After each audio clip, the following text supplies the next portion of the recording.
देखो शिव जी पर एक लोटा जल चढ़ा दे, क्या मतलब है? शिव जी पर एक लोटा जल हम चढ़ा देते, वो क्या है? महादेव शिव त्रिकालज्ञ है, सर्वज्ञ है। एक लोटा जल चढ़ाने पर शिव जी भूत भविष्य वर्तमान हमारा सुधार होगा। एक लोटा जल सभी समस्याओं का हल।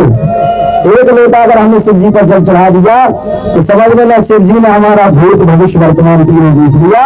और जीवन भर अगर शिव जी की आराधना हम लोग करते रहे तो एक लोटा जल के प्रताप से शिव जी हमारे तीनों कामों को सुधार देते हैं। हमें आने वाले समय की भी चिंता होती है। जो निकल गया शिव जी ने उसको भी देखा है कि इसने कितने कर्म किए, कितना तड़पा है, कितना प्यासा रहा है, कितना इसने कर्म किया है, किस किस समस्या से भटका है, भूत तो देखा है। लेकिन शिव जी कहते भविष्य मेरी शरण में आ गया। भूत भविष्य वर्तमान में मेरी पूजा कर रहा है तो भूत तो जैसा इसका गया जी भूतकाल का भी जान लेते हैं, वर्तमान में मिला, वर्तमान में शिव आराधना करने से भविष्य भी सुधार देते हैं। एक लोटा जल का बड़ा महत्व, जो हम तुम्हें कथा सुना रहे। एक लोहारी गांव था, बगल में सिद्धेश्वर दिव्य कृपा धाम था। वहां पर एक राम प्यारी नामक बूढ़ी अम्मा रहती थी, टुंडी की घर वाली। अब वो बूढ़ी अम्मा थी लेकिन कभी दान नहीं करती थी और शिव जी की परम भक्त थी। हमेशा ओम नमः शिवाय, ओम नमः शिवाय, ओम नमः शिवाय हमेशा जाप करती थी। अगर लेकिन उसका पूरे लोहारी लड़ाई में नाम प्रसिद्ध हो गया कि टुंडी की घरवाली कंजूसनी बूढ़ी अम्मा राम प्यारी, पूरे गांव में उसका नाम जाहिर हो गया। लेकिन हमेशा ओम नमः शिवाय, ओम नमः शिवाय, ओम नमः शिवाय हमेशा शिव जी का ही भजन करती थी। ध्यान से सुनना, हमेशा शिव जी का ही भजन करती थी लेकिन दान का भजन करती थी। बहुत बड़ी कंजूसनी थी, पूरी लोहारी लड़ाई में नाम था उसका, क्योंकि टुंडे की लुगाई सबसे बड़ी कंजूस है। टुंडे भी कंजूस है तो वह इतनी कंजूसन कि अगर कोई उसके घर में दान लेने के लिए आ जाए तो वो कहे कि भिक्षान दे, तो मैया बाहर निकल के आए, कहे क्या वे जो मेरा ही घर बिकता है, तो लोग कहने लगे जब दान न दे तो बोले कि तू नरक में जाएगी। बोले नरक में जा ही नहीं सकती। बोले क्यों? बोले ओम नमः शिवाय, ओम नमः शिवाय, ओम नमः शिवाय। मैं तो शिव की भक्तन हूँ, शिव का नाम स्मरण करती हूँ, शिव का नाम जपती हूँ, तो मैं कैसे नरक जा सकती हूँ? मैं तो स्वर्ग लोक जाऊंगी। तो किस्से इतने फैल गए कि स्वर्ग में भी माता लोहारी वाली जो है राम प्यारी, उसके किस्से देवराज इंद्र भी गुनगुनाने लगे। तीनों लोकों में उस बूढ़ी अम्मा टुंडे की घरवाली राम प्यारी के किस्से सब जगह फैल गए कि भैया लोहारी वाली राम प्यारी टुंडे की लगाई बड़ी कंजूसन, बड़ी कंजूसन। एक दिन भगवान भोलेनाथ ने कहा कि मेरा नाम तो जपती है, आज जाकर इसकी परीक्षा ली। तो शिव जी ने अपना बढ़िया साधु का भेष धारण किया और साधु बनकर के शिव जी आगे बोले अलख निरंजन भिक्षान दे। तो मैया बाहर निकली। बाहर निकलने के बाद जैसे बाहर आई तो भगवान शंकर तो साधु का भेष धारण किए थे, तो साधु बोले कि भिक्षान दे। तो मैया बोली कि थोड़ी देर बाद आना, अब मैं कुछ काम कर रही हूँ। अब तो वो अंदर चली गई। सुबह शिव जी आए थे, दोपहर हो गई। शिव जी गांव में भिक्षा मांग कर आए, फिर उसी बूढ़ी अम्मा के पास पहुंचे। जब बूढ़ी अम्मा के पास पहुंचे तो शिव जी दोपहर के प्रातः होके गए, अब दोपहर में लौटे 12 बजे, 7 बजे गए थे। मैया बोली कि कुछ काम कर लो फिर आना। शिव जी चले गए, दोपहर के 12 बजे आए। बोले मैया भिक्षान दे। मैया बाहर निकली, बोले मैं भोजन कर रही हूँ, शाम को आना। और नमः शिवाय। फिर चले गए। शिव जी फिर आए 4 बजे। जब बाहर आए तो मैया से फिर कहा भिक्षान दे। मैया बोली अब ये भी सो के उठी, नहा लेंगे फिर आना। शिव जी फिर चले गए। अब शिव जी आए शाम को 6 बजे, संध्या का समय था। तो शिव जी फिर आए तो बोले मैया भिक्षान दे। बोले सारी 6 बज गए, आरती तो करना नहीं। शिव जी की नमः शिवाय, बाद में आना। अब शिव जी फिर चले गए। अब रात के 9-10 बज गए। शिव जी ने कहा अब हम भी शंकर हैं, आज ये अलग निरंजन वाला काम नहीं छोड़ेंगे तब तक भिक्षा नहीं देंगे। तो भगा, कितना भगाए। अब ऐसे भक्त भगवान किसी ना किसी रूप धारण करके हमारे जीवन में परीक्षा लेने के लिए आते हैं। हम लोग बार बार उन्हें नकार देते हैं, शिव जी की कृपा हमारे जीवन से हट जाती है। अब जब बूढ़ी अम्मा लोहारी वाली थी, अब शिव जी 10 बजे आए। शिव जी ने फिर कहा, मैया भिक्षान दे। तो मैया बाहर आई हाथ धोते हुए, बोले अब तो भैया खाना खत्म हो गया, अब कल सुबह आना। शिव जी बोले जब देना नहीं था तो इतना भटकाया क्यों? बोले साधु, जब मैंने पहली बार ही मना कर दिया तो तभी समझ जाना चाहिए कि मैं देना नहीं चाहती। जब दोबारा आए तब भी मैंने मना किया कि फिर आना। तुम बिन बुद्धि के बैल हो के बार बार मना करने पर भी आ जाते हो। जब एक बार कोई व्यक्ति मना कर दे तो फिर बार बार उसके पास नहीं जाना चाहिए। जो बहाने पर बहाना बना के अभी नहीं फिर आना, अभी नहीं फिर आना, तो समझ लो ऐसे लोगों से रिश्ता ही तोड़ देना चाहिए। तो शिव जी बोले ठीक है, नहीं देना हो। अब शिव जी पहुंचे पार्वती के पास। बोले पार्वती, किस्सा पक्का निकला, बुढ़िया ने प्रसिद्धि पाली, प्रमाण पत्र देना पड़ेगा। इसके प्रमाण पत्र में हस्ताक्षर कर दो कि लोहारी जैसी राम प्यारी टुंडी की लुगाई जैसी कोई कंजूसन दूसरी नहीं। अब तो लोग दान मांगने के लिए आए तो वो कहा हम तो ओम नमः शिवाय का जाप करते, हम तो वैकुंठ जाएंगे, हम तो शिव लोग जाएंगे, स्वर्ग लोग जाएंगे, नरक तो जाएंगे नहीं।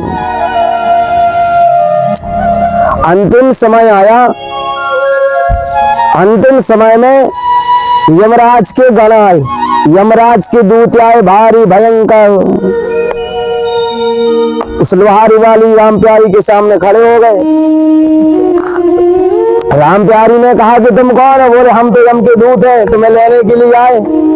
वो राम प्यारी बोली कि हमें तुम क्यों लेने आए? हमें तो शिव जी के दूत आने चाहिए लेने के लिए।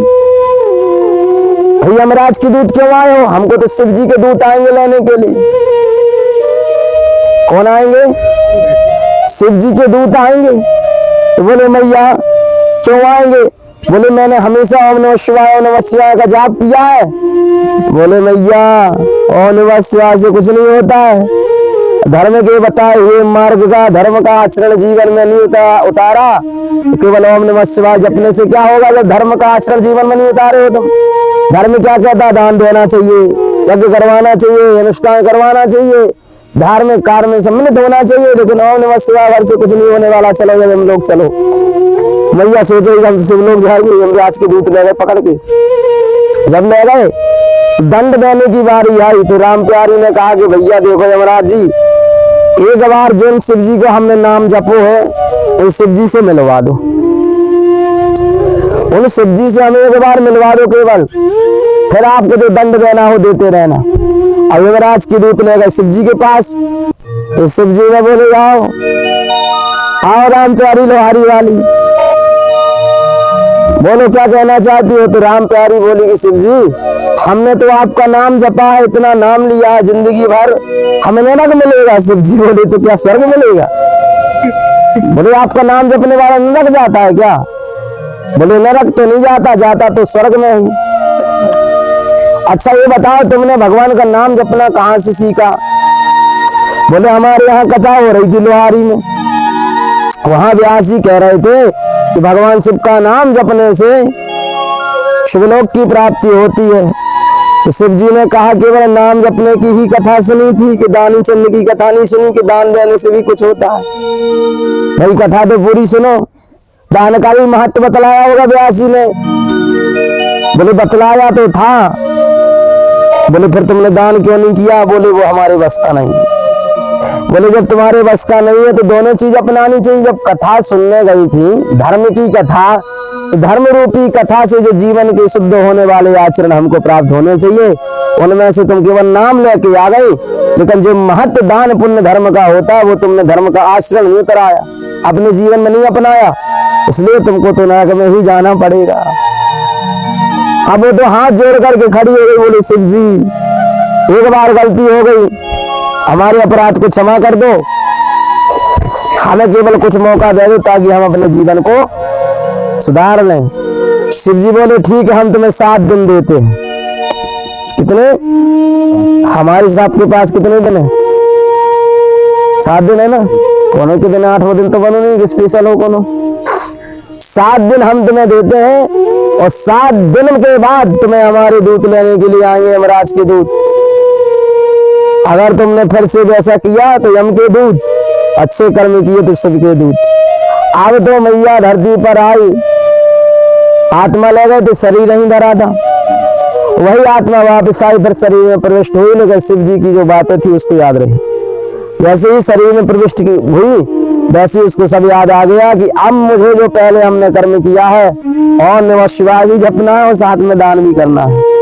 अब तो मैया जो आदमी दान लेने के लिए आता था पहले भगा देती थी, अब प्रसार कर दिया कि लोहारी वाली अम्मा राम प्यारी सबको दान दे रही है, तो सब दौड़े आए, बोले इसकी बुद्धि को क्या हुआ, आज तक तो भगाती थी, आज ये दे रही है। तो सब लोग आने लगे, सबको मैया भर भर खुल्ला खुल्ला करके सब दान देने लगे। बोले 7 ही दिन तो है, जब दांत नहीं तब दूध दियो, अब दांत दियो तो कुछ और भी देगो भगवान, है ना। जब दांत नहीं होते तो भगवान दुग्ध देते हैं, अगर बचपन में ही दांत आ जाए तो माता को नुकसान हो सकता है कि नहीं। इसलिए भगवान कहता है भी तो तुम बिना दांत वाले रहो, फिर जब थोड़ा बहुत खाने वाला होगा तुम तुम्हें दांत दे देंगे, जब थोड़ी बड़े होगे तो चना चबाने वाले दांत दे देंगे, जब कुछ काम का नहीं रहेगा तो हम दांत ले लेंगे, वेदांती बना देंगे, वेदांती महाराज। तो वो तो भाई भैया उसने इतना दान किया, इतना दान किया, सब कुछ लुटा दिया, खटिया। दान क्या क्या करना चाहिए, जो चीजों की आवश्यकता हम सबको है वो चीजें दान करो। चप्पल की हमको आवश्यकता, मैया को चप्पल की आवश्यकता थी तो मैया ने चप्पलें दान कर दी।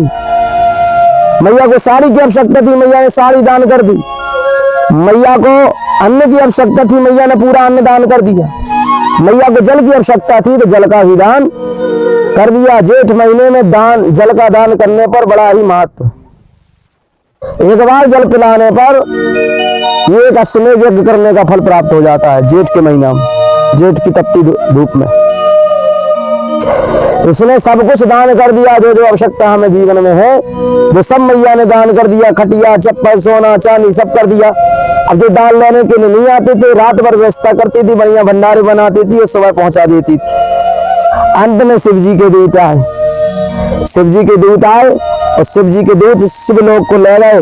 बोले क्यों राम प्यारी, अब कैसा रहा। बोले प्रभु गलती हो गई थी, नाम भर नहीं जपना है, दान भी करना है। अगर दान नहीं करेंगे, केवल नाम जपेंगे तो कोई फायदा नहीं है, और नाम के साथ अगर दान भी करेंगे तो बहुत कुछ फायदा हमारे जीवन में होगा। भगवान को इतनी सारी सामग्रियां चढ़ती हैं कि नहीं, दूध, अक्षत, पुष्प इत्यादि, तो भगवान को आवश्यकता नहीं है, हम सबको आवश्यकता है। भगवान को जो चीज हम चढ़ाते भगवान दुगना देते। द्रौपदी ने केवल सुदर्शन चक्र जब छोड़ा, भगवान ने शिशुपाल का वध हुआ, केवल थोड़ी सी उंगली कटी थी, इतना सा फर्रा अपनी साड़ी का फाड़ करके ठाकुर जी को लपेटा था। ठाकुर जी ने कितनी बड़ी उस फर्रे की, उस साड़ी की, उस कपड़े की कितनी बड़ा कपड़ा साड़ी बन करके द्रौपदी की राज बचाई। तो जब हम देते हैं भगवान उसका डबल देते हैं, तो दान पुण्य करना जरूरी है।